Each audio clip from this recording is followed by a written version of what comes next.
Cube Radio. Il est 12h30. Un soleil radieux réchauffe la foule réunie au centre-ville de Dallas en ce 22 novembre 1963. Pourtant, cette température clémente ne semble pas avoir convaincu l'un des passants, qui tient entre ses mains un parapluie complètement noir. Au bout de la rue, une Lincoln Continental décapotable noire effectue son virage. À son bord, le jeune et charismatique 35e président des États-Unis, John Fitzgerald Kennedy, salue la foule en compagnie de sa femme Jackie à l'arrière de la limousine. Alors que la voiture se rapproche de sa position, l'homme au parapluie vérifie une dernière fois le dispositif diabolique dissimulé dans son objet en apparence anodin. Tout est en place. Alors que le cortège passe tout près de lui, l'homme ouvre soudainement son parapluie. Une fléchette empoisonnée microscopique, de moins de 5 mm de diamètre, est projetée de son embout et se plante dans la gorge du président, qui porte ses mains à son cou. Paralysé, l'homme le plus influent d'Amérique est incapable de réagir lorsque plusieurs tireurs embusqués font à leur tour feu sur lui.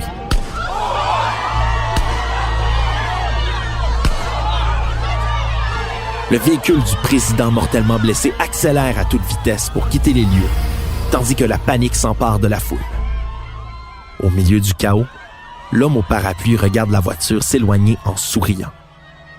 Il se retourne tranquillement, se fondant parmi les passants alors que les policiers se mettent à la recherche d'un tireur embusqué. Mission accomplie.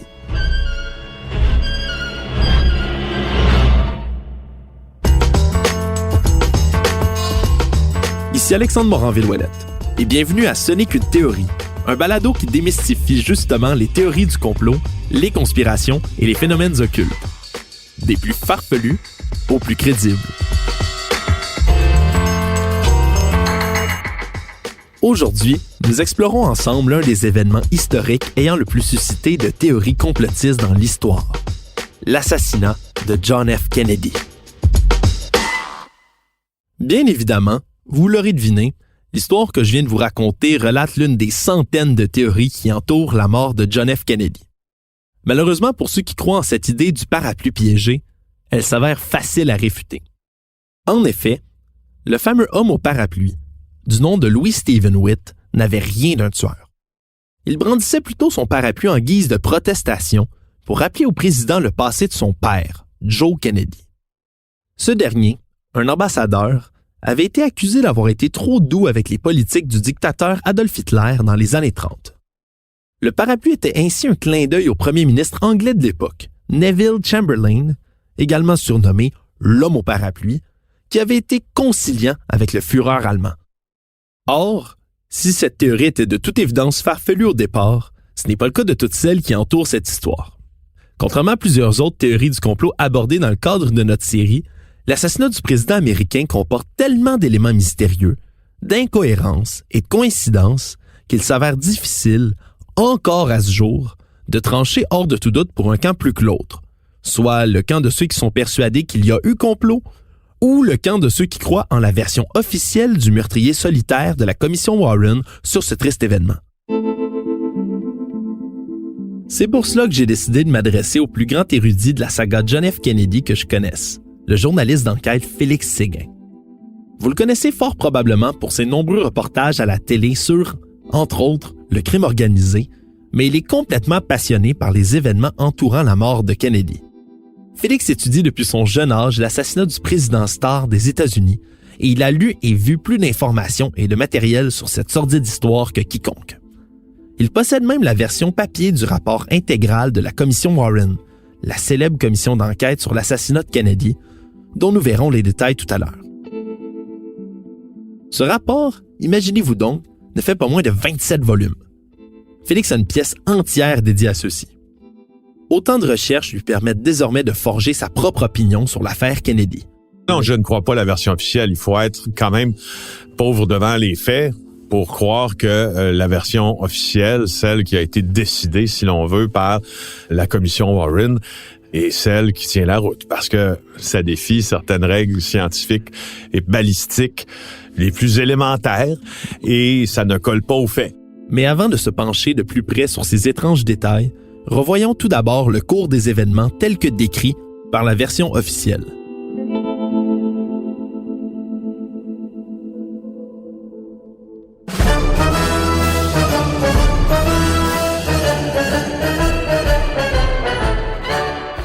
Nous sommes le 22 novembre 1963, peu avant 12h30. La Lincoln Continental décapotable noire effectue son virage de Houston Street sur Elm Street, avant de passer devant la Dealey Plaza. Le soleil est radieux sur Dallas en ce 22 novembre 1963 et le 35e président des États-Unis d'Amérique, John Fitzgerald Kennedy. À son bord, le président des États-Unis, John Fitzgerald Kennedy, salue la foule en compagnie de sa femme Jackie à l'arrière de la limousine. Jackie Kennedy qui descend tranquillement dans la ville américaine. Soudainement, une détonation sèche retentit. Certains spectateurs prennent le bruit pour une pétarade de moto, d'autres se jettent au sol. Le président porte les mains à son cou en s'affaissant très tranquillement. Il est touché.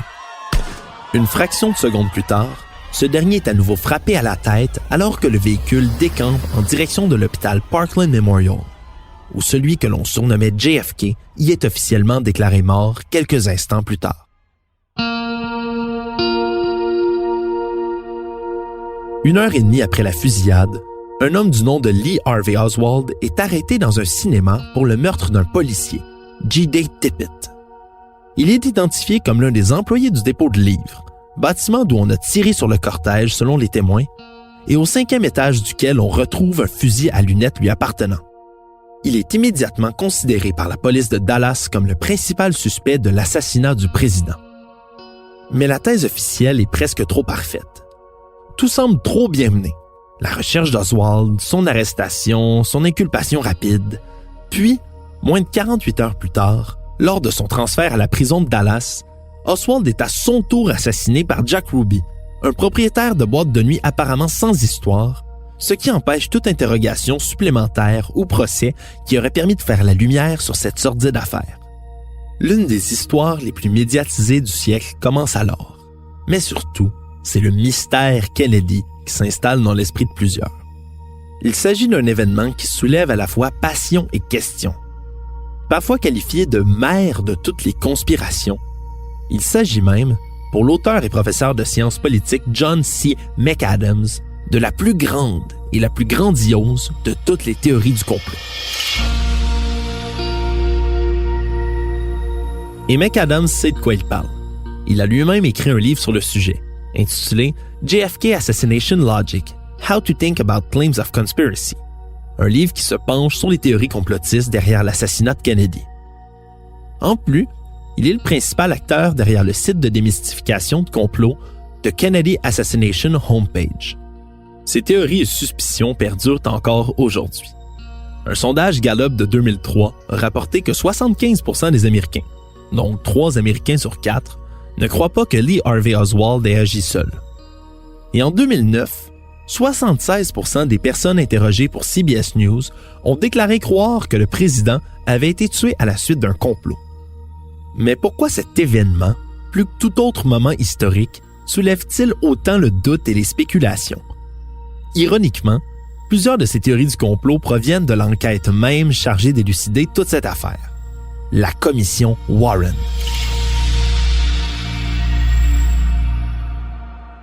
Le nouveau président Johnson nomme, le 29 novembre 1963, une commission présidée par le juge en chef de la Cour suprême, Earl G. Warren, chargée d'élucider les circonstances de l'assassinat de Kennedy.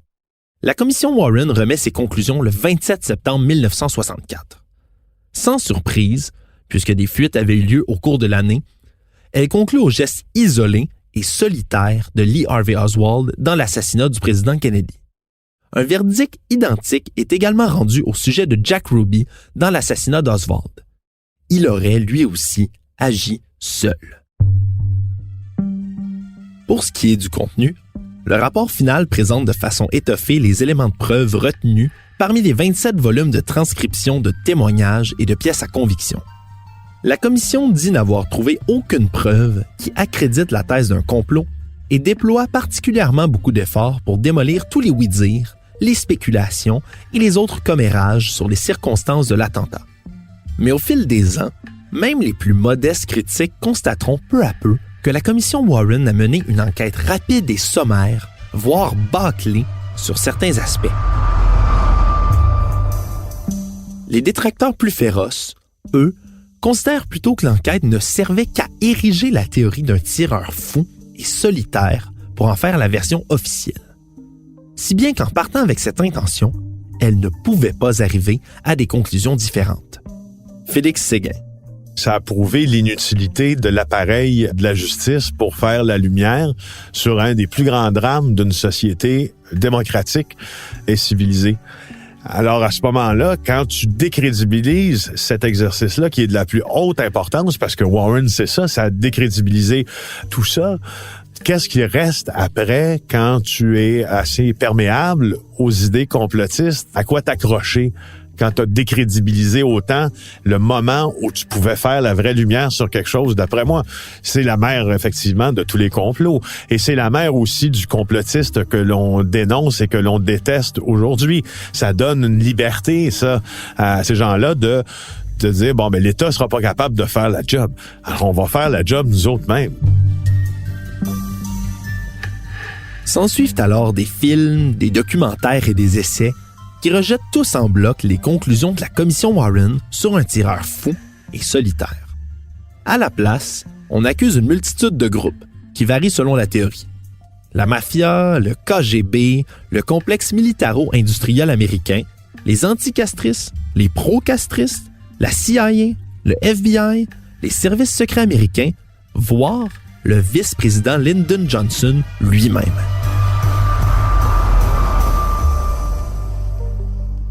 Des théories les plus farfelues aux plus plausibles, toutes partent d'un constat commun. La version avancée par la commission Warren pour déterminer les circonstances de l'assassinat comporte des zones grises, des éléments de preuve parfois discutables et des documents restés secrets. Tout cela est suffisant pour mener une nouvelle commission du Congrès à conclure, le 29 mars 1979, que le président Kennedy a probablement été assassiné à la suite d'un complot. Sans être capable d'identifier les coupables, le comité de 1979 exclut toutefois la CIA, le FBI et les services secrets, et conclut que le gouvernement cubain, tout comme les groupes anticastristes aux États-Unis, ne sont pas impliqués jusqu'à preuve du contraire. Pour bien saisir les divergences notoires entre les conclusions de la commission Warren et celles de la commission du Congrès de 1979, il faut tout d'abord comprendre les principaux éléments suspects entourant l'assassinat du président. Le jour de l'assassinat, un tailleur de Dallas du nom d'Abraham Zapruder utilise sa nouvelle caméra 8 mm pour filmer le passage du président Kennedy. Il est juché sur un promontoire et sa secrétaire l'aide à se tenir debout. Son film de 22 secondes, qui ne sera accessible au public américain qu'en 1975, deviendra l'un des documents les plus précieux de l'histoire puisque le meurtre y est directement filmé. Félix Séguin s'est rendu à de nombreuses reprises à Dallas pour observer les lieux du drame. C'était comme une épiphanie. À un moment donné, un peu, là, j'étais assis avec un sandwich exactement où Abe Zapruder, celui qui a pris la fameuse vidéo de l'assassinat de JFK, qui a contribué justement à scientifiquement plus établir comment JFK a pu être tué. Ben, il y a une plaque là où tu peux te mettre exactement où il était. Puis moi, je suis resté là, mais pendant des heures. La version officielle de la commission Warren donne raison à la thèse selon laquelle Lee Harvey Oswald aurait tiré 3 coups de feu. Cependant, le film de Zapruder vient mettre un bâton dans les roues de cette version. Selon l'analyse que la commission a faite de ces images, il ne s'écoule dans le film que 4,8 à 7 secondes environ d'intervalle entre le premier coup de feu et le troisième. Le problème? La carabine de Mark Menlincher Carcano d'Oswald, une arme à verrou, prend 2,3 secondes environ à recharger. Réussir plusieurs tirs de suite avec une telle contrainte serait donc un exercice très difficile, voire impossible aux yeux de certains. Comme le domaine des armes et de la science balistique m'échappe complètement, je me suis adressé à Jean-Sébastien Hood, qui est technicien en armement pour le service de police de la ville de Montréal, le SPVM. D'après ce dernier, l'arme employée par l'assassin serait effectivement assez particulière. C'est une arme qui a été inventée pour la Première Guerre mondiale. C'est l'arme à verrou relativement précise, la plus lente à opérer finalement pour rechambrer dans tous les types d'armes qui existent. C'est une arme italienne. Je me demande toujours, par contre, pourquoi il a choisi cette arme-là, Oswald. Est-ce que c'est parce qu'il y avait une affection pour? Est-ce que c'est parce qu'elle était plus facile à se procurer ou était plus en circulation durant ce temps-là? Les informations ne le disent pas vraiment, mais c'est pas l'arme que j'aurais choisie, honnêtement. C'est une arme qui était plus populaire, évidemment, sur le théâtre européen là, durant la Deuxième Guerre mondiale. Mais il y en a beaucoup qui ont été rapatriés en sol américain puisque, évidemment, les Américains ont débarqué en Italie. Donc, il y a beaucoup d'armes qui ont été saisies durant ce temps-là. Cependant, pour l'armurier, une cadence de tir telle qu'observée par la commission Warren ne lui semble pas complètement impossible, étant donné l'entraînement au tir qu'avait suivi Lee Harvey Oswald lors de son service militaire durant ses jeunes années. Il n'y a pas beaucoup de monde qui pourrait le faire, ça c'est sûr, mais avec l'entraînement qu'on connaît que Oswald aurait suivi, c'est pas impossible. Je suis pas convaincu que c'est à 100% véridique tout ça, mais selon ce que j'ai entendu, je pense qu'il était assez entraîné pour être capable de recharger rapidement comme ça. Tu sais, ce qu'il faut savoir, c'est qu'un arme à verrou, là, une fois que tu as ta trajectoire, que tu es bien à côté sur ton arme et que tu vises à la bonne place, il y a moyen de recharger sans bouger l'axe de tir. Tu sais, les gens pensent que des fois, il faut sortir l'arme de son axe de tir pour recharger. Là, on recharge une autre balle. Il y a moyen de garder son axe de tir et de recharger rapidement. Oswald aurait ainsi tiré 3 coups de feu sur la limousine, une cible mouvante à 80 mètres de distance, malgré les branches et le feuillage d'un chêne, en 5,6 secondes. Le premier tir, en théorie le mieux préparé, a raté la voiture, alors que les 2 autres ont atteint la cible, le 3e touchant mortellement Kennedy à la tête. Ces 3 coups de feu posent alors un problème aux enquêteurs.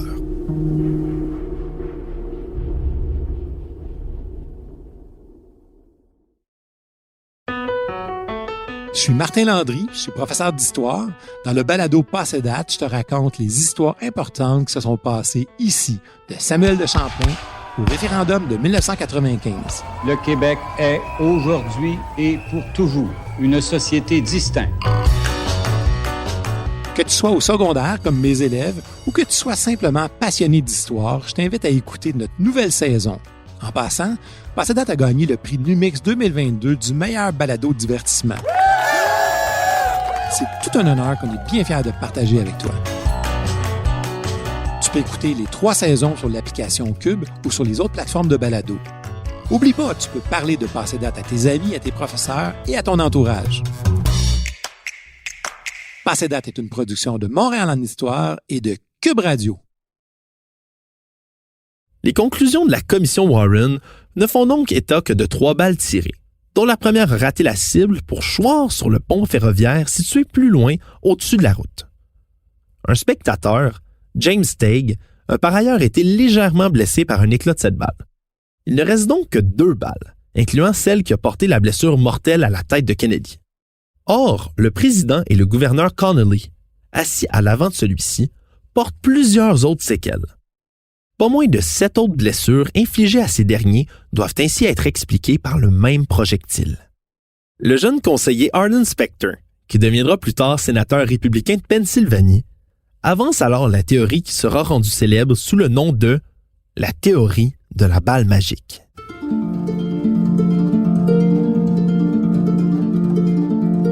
Selon cette thèse, la balle pénètre dans le dos du président Kennedy alors que celui-ci est penché selon un angle de 17 degrés. En frappant des muscles, sa trajectoire est déviée légèrement pour la faire ressortir de sa gorge.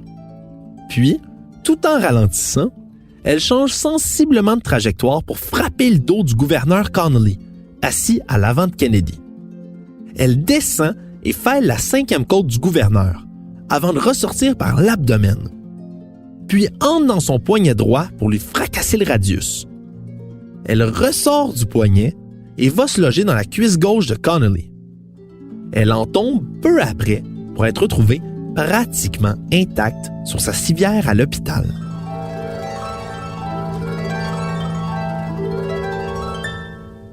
Selon cette thèse, le projectile aurait donc traversé de part en part les deux individus. Après divers tests destinés à valider cette théorie, la commission Warren en est arrivée à la conclusion probable que les blessures de Kennedy et de Connolly aient été causées par la même balle. Conclure le contraire, disent les sceptiques, aurait obligé la commission à endosser la théorie d'une troisième balle, d'un second tireur et donc d'un complot. John Connolly a quant à lui toujours soutenu qu'il n'avait pas été atteint par la même balle que le président Kennedy. Félix est également du même avis. Si Lee Harvey Oswald, avec sa Carcano, avait atteint mortellement John F. Kennedy avec le coup mortel dans l'angle où il est supposé l'avoir atteint, il n'aurait pas pu être placé où il se trouvait. Moi, je pense que, tu sais, dans ça, si on dit que la théorie du complot deviendrait celle qu'il y a un seul tireur, ça devient pour moi-même un genre de complot machiavélique. Ça marche pas. Mais ce n'est pas pour rien que l'assassinat de JFK suscite autant de débats depuis des décennies. On retrouve une panoplie d'opinions et d'idées contraires sur ce qui a pu réellement se passer. D'ailleurs, ça ne fait qu'épaissir le mystère Kennedy. C'est ce qui est arrivé lorsque nous avons demandé l'avis de l'armurier Jean-Sébastien Hood sur la théorie de la balle magique, qui est l'un des éléments les plus litigieux dans l'affaire Kennedy. Ce dernier ne partage pas l'opinion de Félix Séguin et croit plutôt qu'il ne faut pas complètement écarter cette hypothèse. Selon lui, une trajectoire aussi erratique peut se produire si la balle dévie au lieu d'être stoppée par les obstacles qu'elle rencontre. Oui, la balle de Carcano peut pénétrer 2 corps, ça c'est clair. Tout dépend évidemment de la distance et des obstacles, mais oui, c'est très plausible, surtout à une distance à l'intérieur de 80 mètres, oui. Mais encore là, ça dépend toujours de qu'est-ce que la balle va frapper. Et la balle n'a pas été arrêtée par trop d'ossements pour justement freiner sa course. Donc, ça l'a favorisé la pénétration. Je sais que ça peut paraître farfelu, puis je sais que tes auditeurs vont se dire, ben voyons de quoi ils parlent. Mais croyez-moi, nous, au SPVM, on fait des tests balistiques avec ce qu'on appelle un gel balistique qui simule la densité d'un corps humain. Et à travers ce gel balistique-là, ben on rajoute des ossements, on rajoute des obstacles. Des fois, ça peut être du verre, ça peut être des vêtements. On rajoute des obstacles pour voir est-ce que la balle va pénétrer et elle va faire sa job, donc créer un coup létal. On a testé de nombreux calibres, là, vraiment de toutes les sortes. Et moi, je peux te dire une chose, c'est surprenant comment les balles d'armes modernes et même d'armes de cette époque-là, c'est surprenant le taux de pénétration. Puis on a des balles, des fois, là, qui sortaient complètement du gel balistique et allaient se loger dans une couche de linge un peu plus loin. Si la balle n'est pas arrêtée par quelque chose suffisamment solide pour arrêter une telle vélocité et une telle énergie, elle va continuer la balle tout le temps. C'est surprenant. Face à ces deux positions opposées, j'ai décidé de faire appel à une troisième opinion. Je me suis donc adressé à une sommité dans le domaine de la forensique, la méthode scientifique utilisée pour répondre à une question légale ou judiciaire. Le professeur Franck Crispino, co-directeur et chercheur au laboratoire de recherche en criminalistique de l'Université du Québec à Trois-Rivières. Pour ce dernier, tenter de résoudre le mystère Kennedy de nos jours, au moyen de traces datant de plus de 50 ans, est une entreprise vouée à l'échec. Selon lui, même une analyse criminalistique moderne de la théorie de la balle magique ne peut pas nous donner de certitude sur ce qui s'est réellement passé après toutes ces années. Sur le FDF, on travaille sur quelques traces, des traces qui sont ontologiquement incertaines. Et ce qui est magique, quand même, dans cette façon de reconstruire les événements, dans cette science forensique, par exemple, qui est mon domaine, comment donc, à partir de données incertaines, on réussit à arriver sur des raisonnements certains. Il faudra un jour m'expliquer cet oxymore que l'on voit partout. J'ai rien vu, mais parce que j'ai vu ça, c'est comme ça que ça s'est passé. C'est peut-être pas si simple que ça. Se pourrait-il alors qu'il y ait bel et bien eu un ou plusieurs autres tireurs? Une bonne dizaine de témoins ont affirmé avoir vu des tireurs ou de la fumée provenant du tertre gazonné de Dealey Plaza, situé à l'avant-droite de la limousine présidentielle. Cela pourrait expliquer que l'angle de la balle qui atteint le président Kennedy à la tête le fait reculer vers l'arrière et sur sa gauche. Les partisans de la commission Warren considèrent pour leur part que le mouvement qu'a fait Kennedy vers la gauche est expliqué par le fait qu'il portait un corset pour pallier un problème lombaire. Le tir de l'arrière aurait ainsi provoqué un mouvement de recul. Aussitôt l'assassinat perpétré, un nombre impressionnant de personnes des services secrets se promenaient sur Dealey Plaza. Ils ont arrêté des dizaines de personnes et confisqué nombre de films, mais on n'a jamais retrouvé la trace d'un tireur. Plusieurs témoins de Dealey Plaza ont vu dans cette omniprésence des services secrets la preuve que tout avait été soigneusement planifié. Les détracteurs de la théorie du complot avancent au contraire que les autorités ont réagi rapidement et efficacement. Quoi qu'il en soit, qu'il y ait un ou plusieurs tireurs, une question demeure toujours. Pour quel motif a-t-on abattu le président? Mais surtout, qui peut bien se trouver derrière tout ça?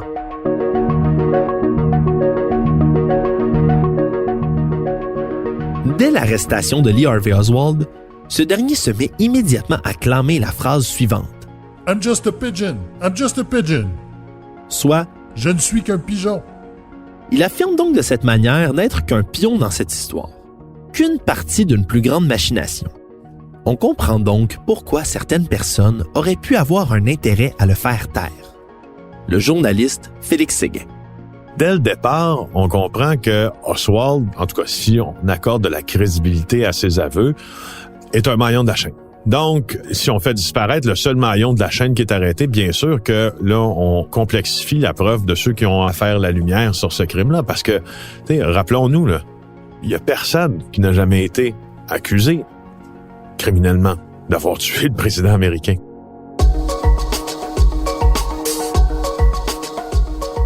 C'est Jack Ruby, cet homme apparemment sans histoire, qui règle le compte d'Oswald 2 jours après son arrestation lors d'un transfert de prisonniers. Si plusieurs problèmes de sécurité sont relevés par la suite, c'est le cas de Ruby lui-même qui semble le plus suspect. Jack Ruby ne fait pas l'objet d'un interrogatoire extrêmement serré. On accepte facilement sa version. Et quand tu parles de Jack Ruby, ben là, tu peux faire le lien aussi avec plusieurs autres personnages qui entrent dans cette possible conspiration-là. En fouillant un tout petit peu, on se rend compte que M. Ruby avait effectivement certaines fréquentations pour le moins douteuses.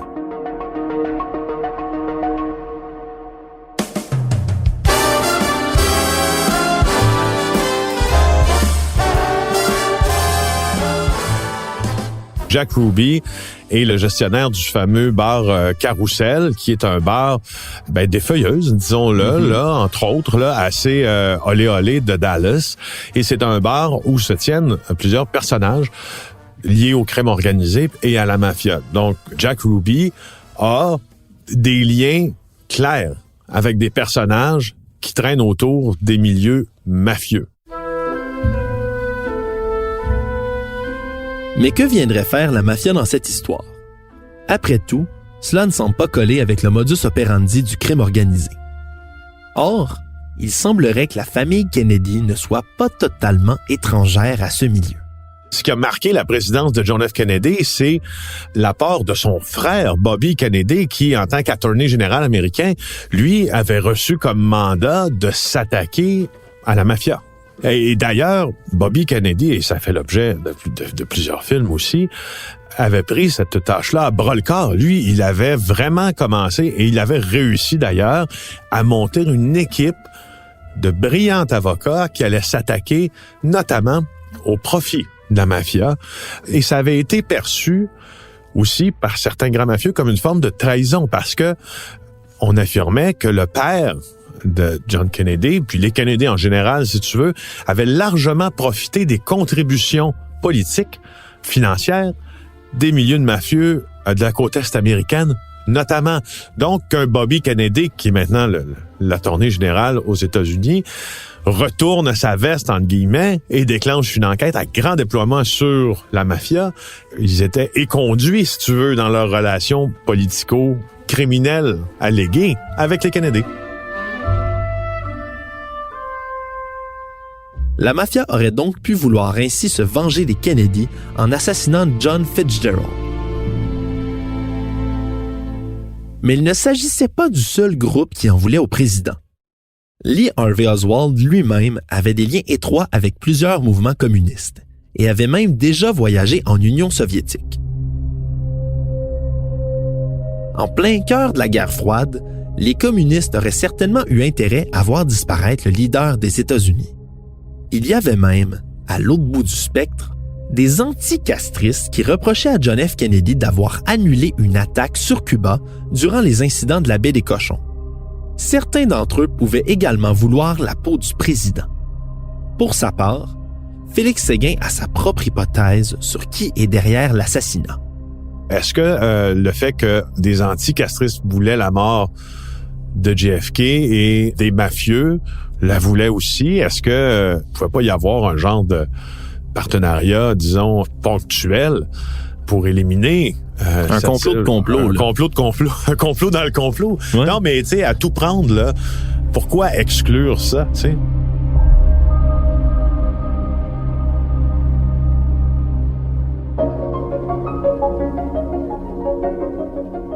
Alors que près de 70% des Américains n'endossent toujours pas les conclusions de la commission Warren, selon le dernier sondage mené par ABC News, les spéculations et les interrogations sur l'assassinat de John F. Kennedy ne sont pas prêtes de disparaître du paysage public.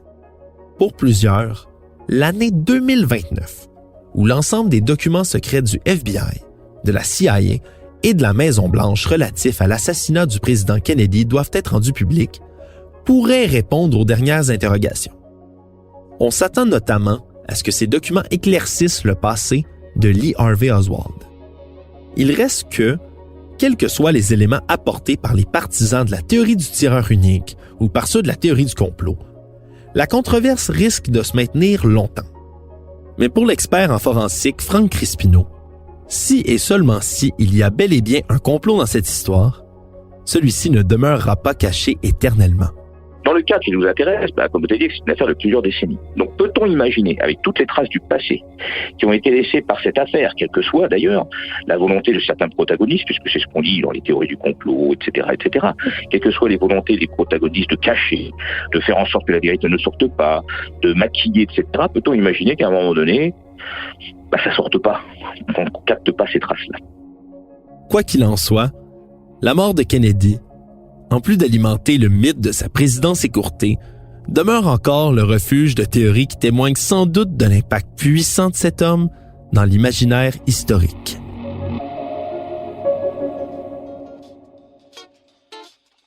Pour notre part, il est facile de retrouver les sources de nos informations, justement pour en vérifier la crédibilité. Parmi les nombreux textes consultés pour traiter du sujet d'aujourd'hui, ceux-ci pourraient particulièrement vous intéresser. Le rapport de la commission Warren lui-même, disponible sur le site des Archives nationales du gouvernement américain. Assassination Review Board, l'ensemble des documents du Congrès rendus publics en 1998 sur l'assassinat du président Kennedy, qui sont eux aussi disponibles sur le site des Archives nationales. Les images et documents d'archives de la couverture de l'événement de Radio-Canada à l'époque, disponibles sur leur site. Pour ceux qui s'intéressent aux relations entre Jack Ruby et la mafia, plusieurs ouvrages existent sur le sujet, tels que The Mob and the Kennedy Assassination, Jack Ruby, Testimony by Mobsters Lewis McWillie, Joseph Campisi and Erwin Weiner. JFK-FR.com, un site francophone sur l'assassinat, tenu à jour en ce qui a trait au développement pertinent et aux nouvelles publications sur l'affaire Kennedy. Car après tout, certaines parties de cette histoire pourraient encore être révélées dans le futur. Qui sait? Merci à Philippe Séguin au montage, à Bastien Gagnon-Lafrance à la réalisation. Ici Alexandre Moranville-Ouellette. Merci d'avoir été des nôtres et n'oubliez pas, quand il vous manque des faits ou que vous n'êtes pas certain d'une idée, dites-vous que ce n'est qu'une théorie.